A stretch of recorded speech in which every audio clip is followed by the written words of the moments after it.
ไปฟีดแบ็กไปเอาไหมไปเอาไหมไปเอาโอนไปไหม แม่น้ำวิไฟ อันว่าน้ำหน้านี้คือวิเศษพุทธการมีพลังเหลือล้าคิดไปถึงไทยแล้วสิมีเงินกับแก้วแก้วมูลลำพาต้นหาลาบนบ่สนแท้แต่ยังไว้สิไปเหนือไปใต้ถึงไปกะตามสร้างปัญญาใจสว่างแก่เห็นหูปอ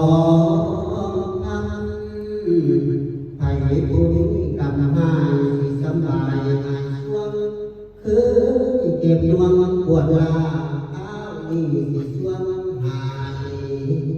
นำวิไว้พันดีรามโอดิจอมตาศาสดาเกศแก้วปาทันแล้วตั้งสิไปสิไปถึงคนไข้เจ็บไหล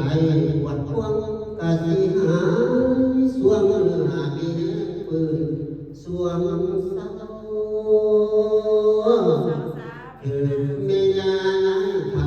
ผมขาวแก้วล้อนนำย้อนกะสิรอตั้งตึงสองเต้าติงตึงคือพ่อผู้ตาเก่าผมขาวเสียงเป้าสิกับเป้ามาเป็นเป้าสักหน่อยแขนขึ้น